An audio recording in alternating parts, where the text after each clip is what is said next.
Leo Vance moved cautiously through the settlement, his boots stirring up dry sand that clung to his sweat-soaked clothes.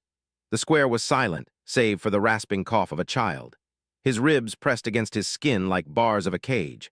A small crowd had gathered, forming a circle around the boy, their faces a mixture of indifference, fear, and expectation. "Leave him," someone whispered, voice barely audible over the desert wind.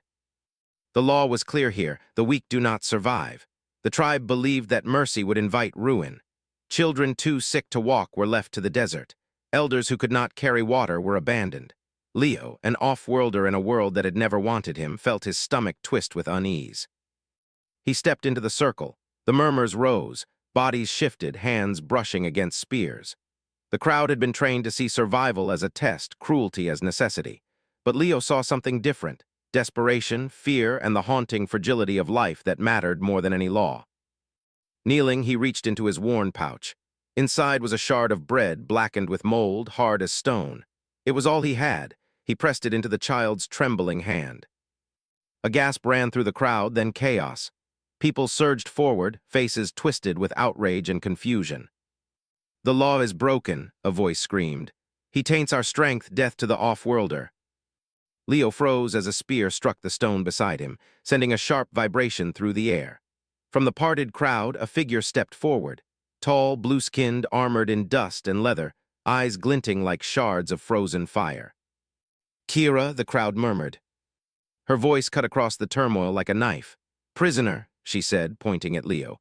"By the law, you forfeit life for your interference." The chain on his wrist bit into his flesh as she yanked him forward. The child's small hand, still clutching the bread, fell to the ground. Dust swirled around it, a symbol of mercy turned into a death sentence. "Move," Kira commanded. The child... Her spear struck his stomach. He doubled over. "The child is not your concern. Nothing here is yours anymore." Behind them, the settlement receded into jagged dunes, swallowed by the merciless desert. 3 days' march lay ahead to the Judgment Canyon, where the law would be enforced fully. Leo's wrists burned where the chains dug into his skin. Each step was agony, the sun branding him with heat that felt like fire. Finally, Leo spoke. "Why condemn a child to death?" "The desert takes what it wants," Kira replied, voice cold. "Fighting it weakens us all." "That's not an answer," Leo said, his voice raw. "I don't owe you answers, off-worlder. You came to our world. You live or die by our rules." He laughed dryly. "I've seen cruelty dressed as tradition before, called it other names too: necessity, pragmatism, survival." For the first time, Kira faltered. The shadow of doubt flickered across her face, hidden quickly by the armor of discipline she had built over years of enforcement. "3 generations ago, we numbered 10,000, she said finally.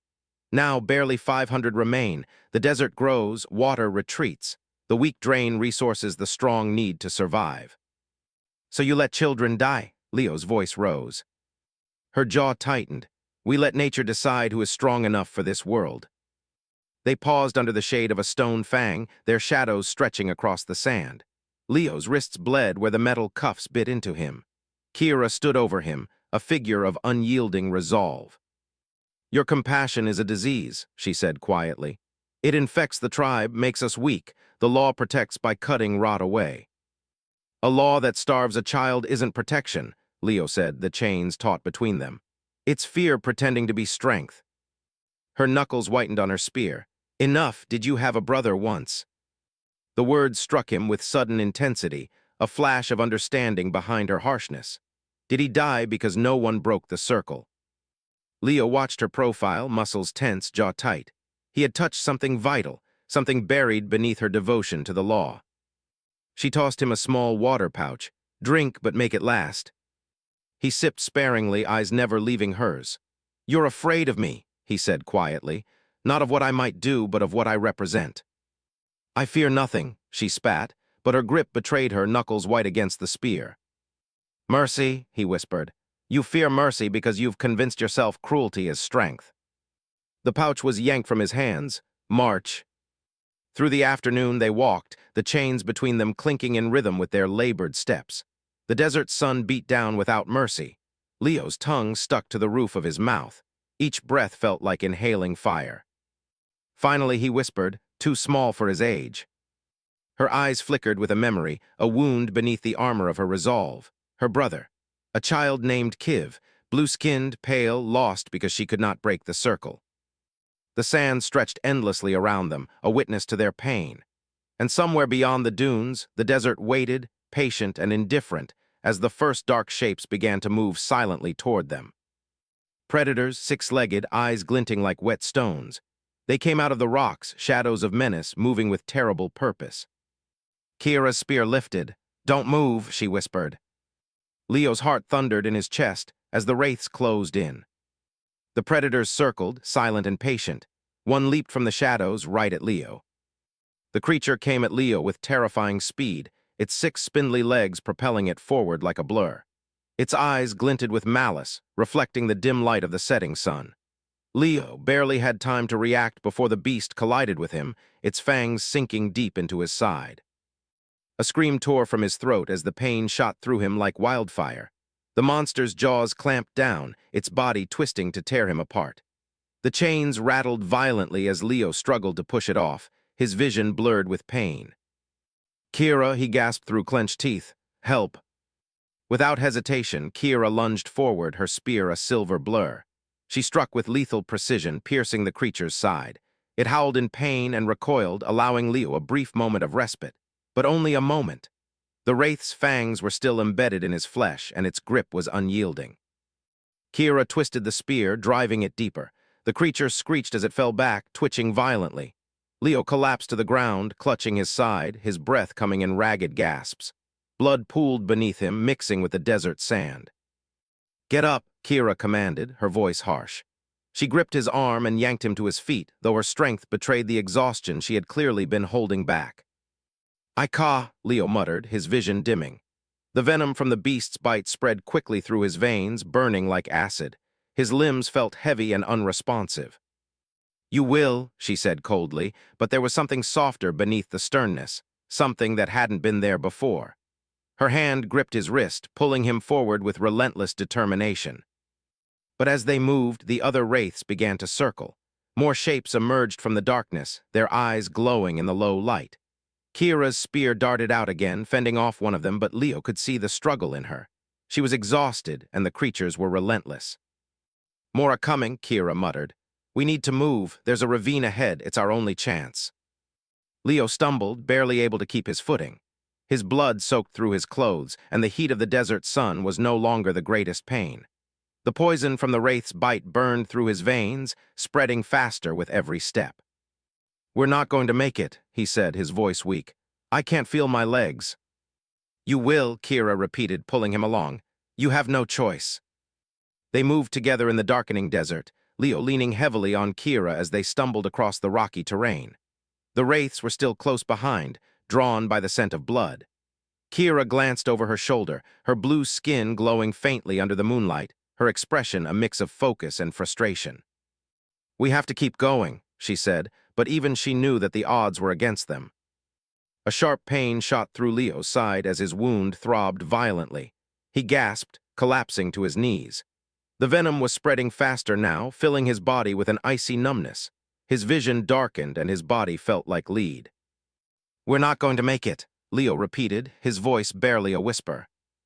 "You will," Kira's voice was sharp, but her hand was surprisingly gentle on his shoulder, urging him to rise again. "I can't," Leo muttered, the weight of his own body too much to bear. The ground beneath him seemed to spin and his knees buckled. Kira's hand tightened around his wrist. She pulled him to his feet once again, but this time her grip was softer, almost as if she had come to understand that he was more than just a prisoner. He wasn't just an off-worlder in her eyes anymore. He was a partner in survival. She had not given up on him, even when he had given up on himself. And then they saw it, a faint, jagged outline in the distance, a ravine. It was a sliver of hope, a desperate refuge carved into the land. "Get to the ravine," Kira said, her voice low but filled with urgency. She glanced behind them, and Leo saw the creatures closing in. The night air was heavy with the sound of their claws scraping against the stone. He pushed forward, using every last ounce of his strength to move, to survive. His vision blurred, and the world around him felt like it was slipping away, but he focused on the one thing he could cling to, the ravine ahead. They made it barely. Kira dragged him into the narrow opening, pressing him against the stone wall. Her body shielded him from the predators as they neared, their growls and snarls piercing the air. "They'll wait," she muttered, her voice strained. She pressed her back against the rock, eyes scanning the dark landscape. "But they won't leave until they're sure we're dead." Leo's breath came in short, pained gasps. His body was too weak to hold up, and the poison was closing in on him with terrifying speed. He leaned against the stone, feeling the cool surface against his burning skin. He looked up at Kira, and for the first time he saw her with a different kind of clarity. Her fierce demeanor, her unyielding strength, they had all been born from a world that demanded cruelty, a world where compassion had no place. But there was something in her eyes now, something that suggested she was beginning to question everything she had ever known. You saved me," Leo said, his voice hoarse. She didn't answer at first, only glanced at him with a tight, unreadable expression. Then softly she said, "I didn't save you, you saved me." Leo blinked, confused. "What do you mean?" Her gaze softened, but she quickly turned away, her attention returning to the ravine's entrance. "I've followed the law my entire life. I've killed and watched others die, all for the sake of tradition. But you gave that child your last bread. You broke the circle." Her voice faltered slightly. "And I didn't stop you." There was silence between them for a long moment, broken only by the distant growl of the wraiths waiting outside. Maybe mercy is what we need," she said quietly, the words hanging in the air like a promise that neither of them knew how to keep. Just as they thought they were safe, a shadow loomed over them from the ravine's entrance.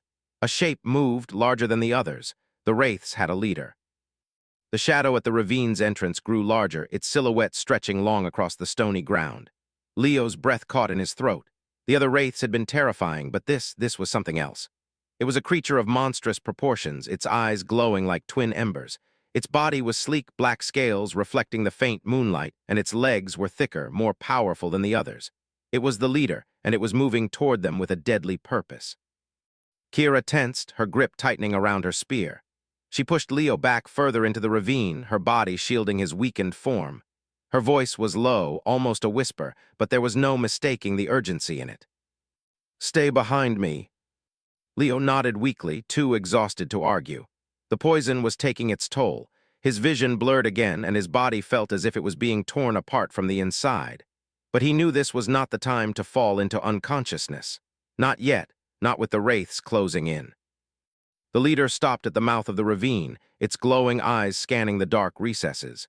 It sniffed the air, its head jerking left and right as if it could sense something beyond the physical realm. Its gaze fixed on Kira for a moment, and Leo felt a chill run down his spine. Kira raised her spear, positioning herself between the creature and Leo, but her stance was less certain than before. She had fought the smaller wraiths with precision, but this was different. The creature's intelligence was evident in the way it moved, the way it calculated every inch of its approach. Leo tried to rise to his feet, but his legs buckled beneath him. "Kira," he whispered, "we can't fight this thing, we're too weak." Kira didn't answer, her eyes locked on the leader. She had never shown doubt before, not in the face of death, not even when she had dragged Leo across the desert. But now, in the presence of the wraith leader, something shifted within her. She knew that fighting this creature would mean certain death. The desert had already taken so much from her people, but perhaps, just perhaps, the desert could give them something back. The wraith leader made a low, guttural sound, like a growl, its body coiling as if preparing to strike. Kira's grip on the spear tightened, her knuckles turning white. Then, to Leo's surprise, Kira lowered her spear. She stepped forward, her blue skin glowing faintly in the dark, and spoke to the creature in a language Leo didn't understand. Her voice was steady, almost soothing. She was speaking to the wraith, not as a threat, but as a presence, as if she were trying to communicate something far beyond the violence of their confrontation. The wraith leader tilted its head, its glowing eyes narrowing. It seemed to be listening. For a brief moment, the desert was still. The wind stopped howling, the sand suspended in the air. It was as if the entire world was holding its breath. And then, just as quickly as it had arrived, the creature stepped back. It didn't retreat, but it stopped advancing. The leader let out a soft huff, its powerful limbs relaxing as it lowered its head. The other wraiths, sensing the shift, fell into a tense silence. Kira took another step forward, lowering her spear completely. She looked back at Leo, her expression unreadable. "It's not attacking," she said, though the words seemed as much for herself as for him. Leo could barely believe what he was seeing. The Wraith leader, the monster that had stalked them for hours, was now watching them with something almost like curiosity. Kira's words had reached it somehow. But how? As if in answer to his unspoken question, Kira spoke again, this time in a softer tone, her voice filled with a weariness Leo hadn't heard before. "They're not just predators," she said quietly. "They're protectors of this desert. There's a balance here. They attack when they are threatened, but they only kill when they are forced to." The Wraith leader let out another low rumble, and this time Kira nodded as though it had confirmed something. She turned to Leo. "We don't have to fight," she said. "We just have to survive." Leo blinked, trying to make sense of her words. How could they survive a Wraith attack if they weren't fighting back? Kira had always been a warrior. She had always believed in strength.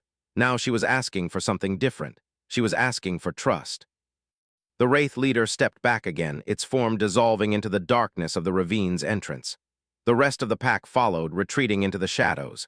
Leo watched them go, confused and amazed. How had Kira done it? What had she said to the creatures? Kira's eyes met his, her expression soft but full of resolve. "We don't have to kill to survive," she said again. "We can live differently if we choose to." Leo's chest tightened as he considered her words. He had never seen this side of Kira before, this vulnerability. In a way, it made her more human than any warrior he had ever met. She was driven by the same force that had made him survive in a hostile world, the desire to protect those who couldn't protect themselves. And yet, she had learned that there was a limit to survival, something he had never considered. But before he could speak, the ground trembled beneath them. A deep rumble echoed from the horizon, shaking the earth, sending small stones tumbling into the ravine. Kira's eyes widened. "It's them." Leo's pulse quickened. "Who?" "The tribe." Kira's voice was low and filled with an unmistakable tension. "They're coming." The rumbling grew louder and the air became thick with dust. Shadows moved on the horizon, a war party, and this time they weren't there to bargain. The ground shook harder now, a deep, vibrating thrum that seemed to come from the very heart of the desert. The air was thick with dust, swirling in the wind like a storm on the horizon. Kira's expression hardened as the realization hit her, and Leo could see the dread in her eyes. "They're coming faster than I expected," Kira muttered, her hand gripping the hilt of her spear with more force than before. "I should have known they wouldn't let me leave. They never let me leave." Leo's head was spinning. He barely had time to process what had just happened with the Wraiths before the next crisis hit. He stumbled to his feet, trying to focus on Kira's words. "Who's coming?" "The tribe." Kira's gaze was fixed on the horizon, where a line of dark figures appeared against the dusty backdrop of the desert. They moved like a storm, their forms growing clearer by the second. "The council," she said, her voice tight with something that resembled both resolve and fear. "Drax is leading them. The tribe is divided now, and Drax, he's the last of the old guard. He doesn't believe in mercy, he believes in the law." Leo's heart raced as he looked at the approaching war party. He could see the glint of weapons, the heavy stride of armored bodies. And standing at the front, as if he were the very embodiment of the desert's harshness, was Drax. Leo could feel the hostility radiating off the man, even from this distance. His every movement was controlled, like a predator sensing weakness, ready to strike. Kira stepped in front of Leo, her spear raised again, though her stance was different now. This was no longer the confident warrior she had been. This was a woman caught between two worlds, the world of tradition and the world she was trying to build with Leo's help. "They won't stop until I'm dead," she said, her voice low and steady, but the tremor in her hands betrayed her. "And they'll kill you too, Leo. You've broken the law, you've broken the circle." Leo felt his stomach twist. He didn't want to fight. He didn't even know what they were fighting for anymore. Was it for survival, for mercy, for Kira's future, or was it just another battle against an unyielding law that had no place for compassion? But Kira wasn't finished. She turned to him, her eyes flashing with something deep, something he couldn't quite read. "I can't let you die for me. You've done enough already." Leo opened his mouth to protest, but she silenced him with a single glance. "You've already given your life for this world, for this tribe. You've given everything. I can't let you give more." Before Leo could react, Kira stepped away, her back straight as she faced the advancing war party. She raised her spear to the sky, a challenge to the oncoming threat, her voice carrying over the desert wind. I am the lawkeeper, she called out, her voice trembling with authority. And I will not let it die in blood. If the tribe is to survive, it must survive with mercy, not cruelty. Drax's voice rang out from the horizon, a mocking laugh carried by the wind. Mercy? You speak of mercy, Kira. The desert knows no mercy. It has no place for weakness, and neither do we. Kira's face twisted, a fleeting flash of pain crossing her features, but she stood tall. She did not flinch in the face of Drax's challenge. The law you speak of is a lie. It is fear dressed as strength. I will not follow it anymore. Leo watched as the tribe's war party stopped just outside the ravine, their figures gathering in a menacing circle around the two of them. Drax strode forward, his eyes locked on Kira, filled with disdain. I have come to put an end to this madness, he said, his voice cutting through the silence like a blade. You've betrayed the tribe, Kira, and for what? For an off-worlder, a human who knows nothing of our ways. You have broken the law, and for that you must die. The other members of the tribe, all of them warriors who had once respected Kira, now turned their backs on her. Their faces were unreadable, cold. The law was clear. No mercy for the weak. No exceptions. Leo could feel the anger boiling inside him. He didn't care about the law. He didn't care about the tribe's beliefs. He only cared about survival, about helping Kira find a better way. But he couldn't shake the feeling that their fight wasn't just about survival anymore. It was about something deeper, something that went beyond them, something that the tribe needed to see. Mercy, compassion, and strength could coexist. Kira had already shown him that, but would the tribe see it too? You can't kill me, Drax, Kira said, her voice steady now. Not unless you kill everything in me that still believes there's a better way. Drax's eyes flared with anger, his hand gripping his spear with such force that his knuckles turned white. Then I will kill that too, he said coldly, taking a step toward her. And I will bury what's left in the desert. But before he could move closer, a small figure stepped forward from the crowd. It was the child, the one Leo had given his last bread to. I stand with her, the child's voice rang out clear and defiant. The murmurs spread through the crowd, voices rising in uncertainty. He gave me food, he broke the circle for me. It was the first crack in Drax's wall of authority, but it wasn't enough, not yet. The tension in the air was suffocating. Leo's hand tightened around the hilt of a discarded weapon that had been left near him. He didn't know if he was ready to fight, but he knew one thing: he wouldn't let Kira die. Not like this, not without a chance. I won't let you do this, Leo said, stepping forward, the pain from his wounds flaring as he moved. He was weak, barely able to stand, but he couldn't just watch. Kira's eyes flickered to him, a mix of gratitude and fear in them. She was still the lawkeeper. She was still the one who had the power to end this, but it seemed she was no longer sure if she wanted to. The crowd waited, the desert held its breath. With Drax standing just feet away, spear raised to strike, the fate of the tribe, and of Kira, hung in the balance. Would the tribe follow Drax, or would they follow the path Kira had set before them? And what would happen when Leo, weakened and desperate, made a final stand for mercy? The desert wind whipped fiercely across the canyon as Leo struggled to his knees, the venom from the wraith bite still burning through his veins.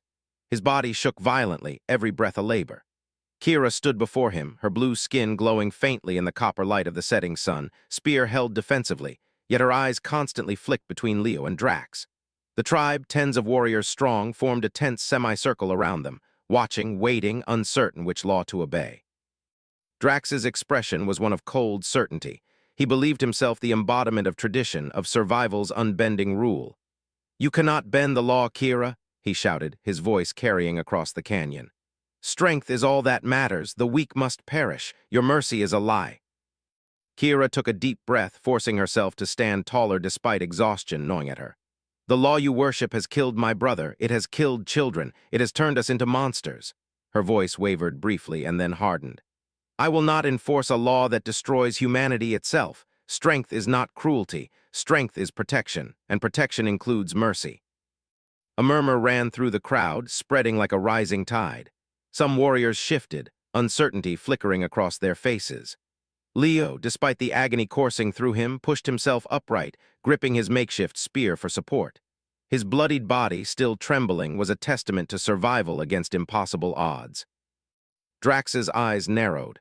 You would defy me with a human at your side? You betray your people, your blood. Leo's voice, hoarse but unwavering, carried to every corner of the canyon. I don't want to betray anyone. I want to save them. Every life that's abandoned to fear is a life lost to the desert, yes. But it's also a life that could teach, build, and endure. Compassion is not weakness, it's strength. Kira's eyes met his, and for a moment exhaustion gave way to clarity. He speaks the truth, she said, lifting the chains of her lawkeeper's duty from her shoulders. We can survive differently. We can endure without leaving the weak to die. A tense silence fell over the canyon. The tribe stared, some with disbelief, some with recognition flickering in their eyes. The murmurs grew. What about the child? One elder asked cautiously. What about the law? The child is alive because someone had the courage to break the circle, Kira replied. He survived because of mercy, because of hope, and that same hope can save us all if we choose to act on it. Drax stepped forward, anger flaring, and raised his spear. Then you leave me no choice. Obedience is the only law here. Before he could strike, Leo forced himself to the front, lifting his own spear despite the pain that shot through his body. I won't let you harm her, he said firmly. Not while I still have strength. Kira's hand rested briefly on his shoulder, lending what support she could, though her body quaked from fatigue. She whispered softly, We do this together. The first strike came from Drax, swift and violent, aimed at Kira. She parried with her spear, spinning to face him, using every ounce of skill she had honed over years of enforcing law. The clash rang sharply across the canyon walls, echoing like a war drum. Leo shifted to face another warrior, using a mixture of quick strikes and desperate blocks to keep the circle from collapsing. The fight was chaotic, brutal, but coordinated instinctively. And then something remarkable began to happen. The warriors who had been uncertain, who had once followed Drax blindly, hesitated. They saw Kira's courage, Leo's defiance, and the child standing in the background, alive because of a single act of kindness. Doubt crept into their eyes. The first warrior faltered, lowering his spear, and then another. Wait, someone shouted, voice trembling. We cannot follow a law that kills our own children. The momentum shifted. The tribe's rhythm changed from attack to observation, confusion and recognition replacing fear and rage. Drax's fury intensified as he realized control was slipping. He lunged at Kira with a knife, the last desperate act of dominance. Kira spun, deflecting with her spear, but her energy flagged. Leo, summoning every last ounce of his will, hurled a handful of sand into Drax's eyes. The movement was precise, desperate, and it gave Kira the opening she needed. With a swift strike, she drove the butt of her spear into Drax's knee, bringing him to the ground with a grunt of pain. The tribe gasped, some shouting in confusion, others in relief. The lawkeeper had been challenged and had survived. Drax was down. Leo's bloodied body trembled, but he remained upright, holding his ground. Kira stepped forward, spear raised, addressing the tribe as a whole. The law has judged, she said, her voice ringing with authority. But now it is time to judge the law itself. Strength is not cruelty. Survival is not sacrifice of the innocent. We have a choice to endure without abandoning mercy, to protect all, not just the strong. Slowly, one by one, warriors lowered their weapons. Some stepped forward to support Kira, others lingered, uncertain, but the tide had turned. Leo, leaning heavily on his spear, watched as the child, now named Likiv in his honor, ran to Kira's side, lifting a small hand in solidarity. The desert was silent except for the wind sweeping through the canyon.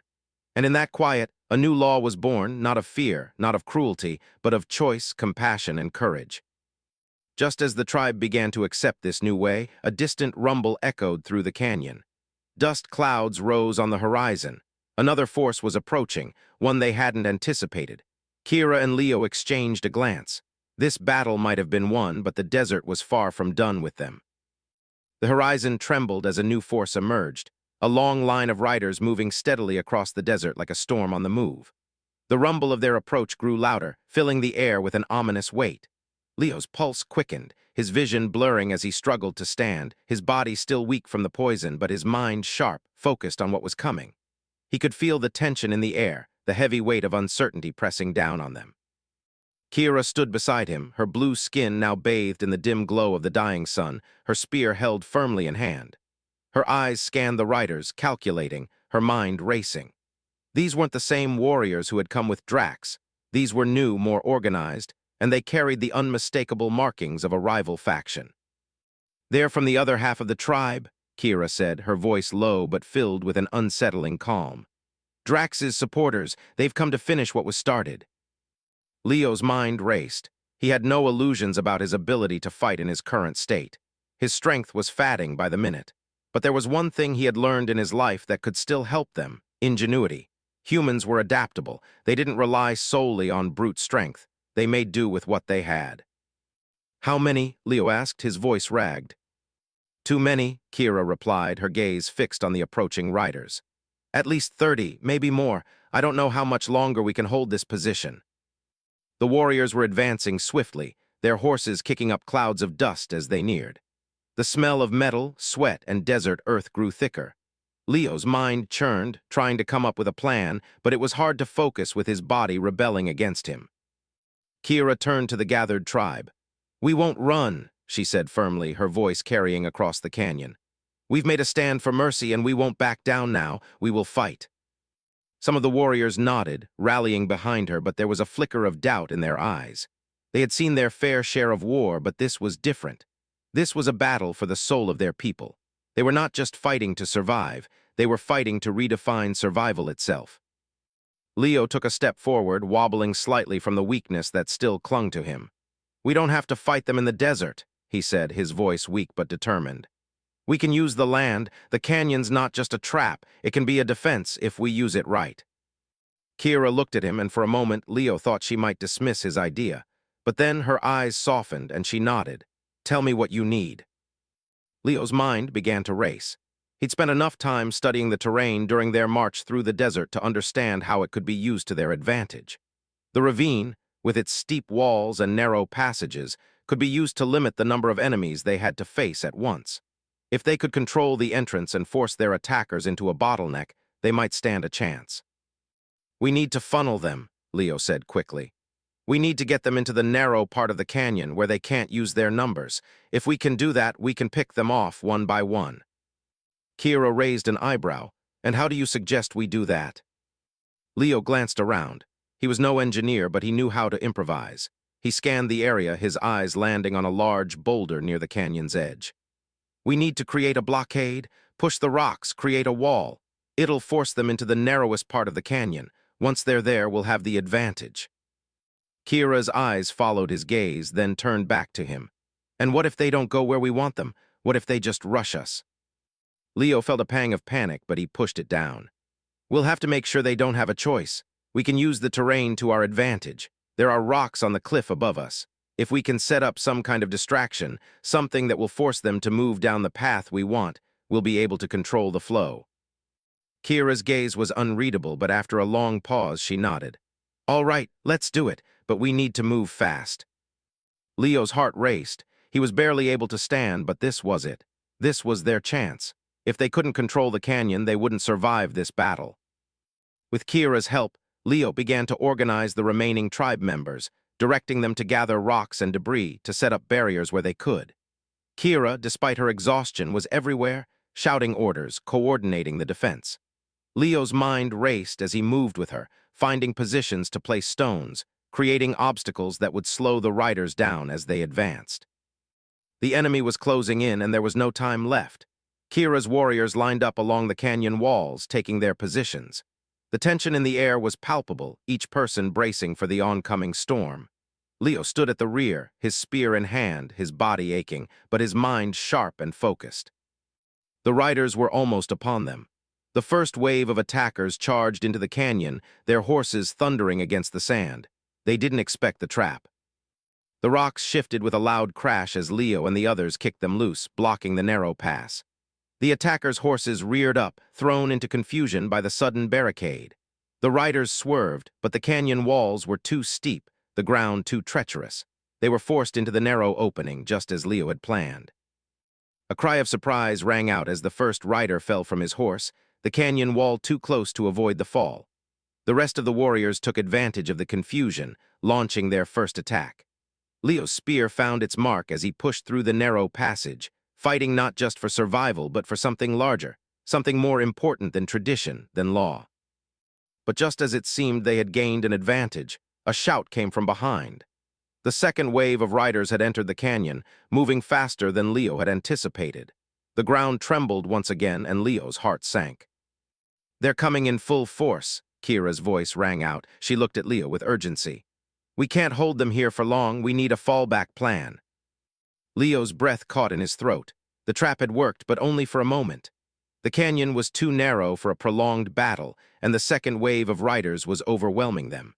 They had one last chance, one last opportunity to either retreat or stand their ground for good. Just as the battle seemed lost, a loud, thunderous sound filled the air. Something massive was charging toward them from the back of the canyon. Leo's eyes widened. What had they missed? The ground beneath them trembled once again, but this time it was not the sound of charging riders or galloping horses. It was something far heavier, something that made the canyon walls shake. Leo's heart stopped for a moment as he glanced toward the back of the canyon. The shape was massive, a wall of dust and shadow moving with terrifying speed. At first, Leo thought it was another wave of riders, but as it grew closer, he realized the truth. It wasn't horses, it wasn't even men. It was a massive war machine, a mechanical beast that seemed to rise from the desert itself. The riders had been a diversion. This was the real threat. The war machine, built of twisted metal and dark iron, rumbled like thunder as it lumbered toward them, its massive wheels crushing the sand beneath it. Its form was a mix of organic and mechanical arms made of reinforced steel, legs like jagged pillars, and a central compartment bristling with weapons. The design was primitive, yet brutal in its simplicity. This was not something Kira's people had built. This was something ancient, something from the depths of the desert's forgotten history. Kira's eyes widened with shock as she recognized the threat. "It's an old war machine," she whispered. "A relic from before my time. We were never supposed to use them again." Leo couldn't believe what he was seeing. The machine's guns were already aimed in their direction. If it reached the canyon, there would be no defense, no escape. The tribe had no time to regroup. They were fighting for their lives, fighting not just against Drax's warriors, but against an unstoppable force. Leo's blood ran cold as the realization hit him. If the machine reached them, their efforts, their stand for mercy, would be wiped out in an instant. "Get out of the way," Leo shouted, his voice hoarse with fear and desperation. "We need to stop it before it reaches the canyon, now." Kira's gaze locked onto him. Her expression was torn, caught between the tribe's survival and the vision of a new way. But there was no time for indecision. She made a swift motion with her hand, rallying the remaining warriors. "Form up," she commanded, her voice cutting through the chaos. "We fight now, protect the canyon's exit, keep it from advancing." Leo's mind raced. He knew they had to buy time, but how? There was no stopping the war machine with spears or rocks. They needed something more, something that could turn the tide. He remembered the rocky cliffs overhead, the loose stones. "Kira, we can't fight it head-on," Leo said urgently. "We need to set a trap, something that'll slow it down. We can't let it get close enough to fire on us." Kira's eyes flicked to the canyon walls, understanding dawning. She nodded, her expression resolute. "Get to the cliffs. I'll hold them here." Leo didn't wait for more orders. His legs were barely functioning, but his determination pushed him forward. He ran toward the cliffside, eyes scanning for the loose rocks he needed. The war machine was closing in fast, its heavy steps reverberating through the canyon, each one louder than the last. The sound of its engines, like the growl of a great beast, grew closer, and the air felt thick with impending destruction. Leo reached the cliff's edge, where a series of large boulders teetered precariously over the canyon walls. He could hear the grinding of metal behind him. The war machine was almost upon them. He had only moments to act. With a grunt of effort, Leo grabbed a nearby rock, his body screaming in pain from the exertion, but he pushed through it. He shoved the rock into place, loosening the others, creating a makeshift avalanche above. It wasn't perfect, but it would have to do. He scrambled to the side, desperately hoping that the weight of the rocks would be enough.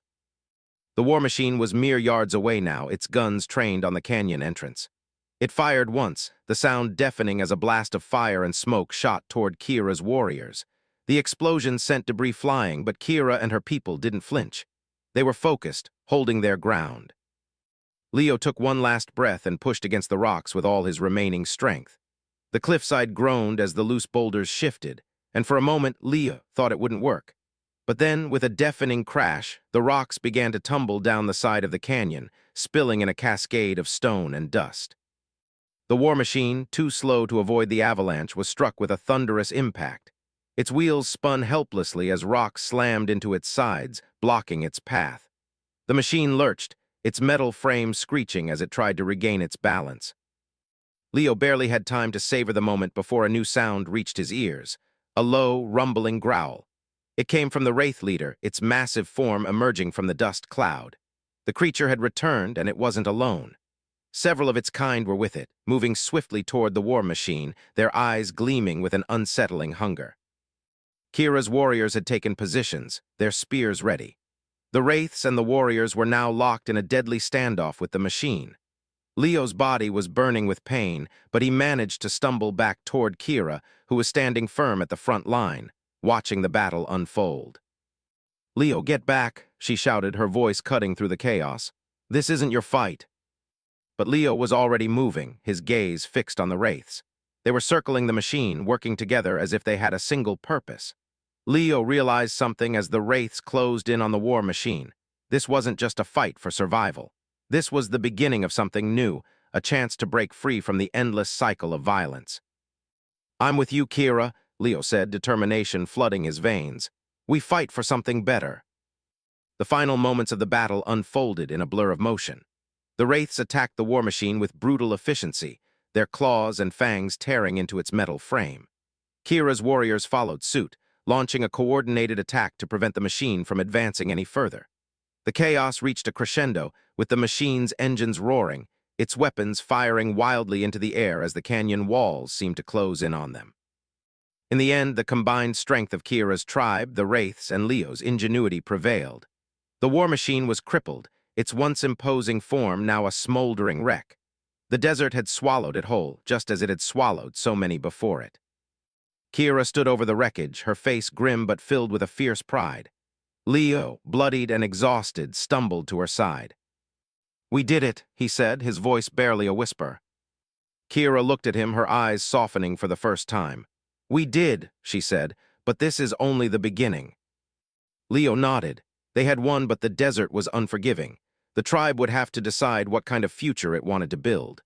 They had broken the circle, and now they had to choose a new path, one built on mercy, compassion, and strength. As the dust settled and the survivors began to regroup, Leo stood beside Kira, looking out over the desert. The winds had changed. The world before them was uncertain, but it was theirs to shape. The law of the desert had been broken, and in its place, a new law was beginning to take root, one where compassion was not a weakness but a strength. And together they would see it through.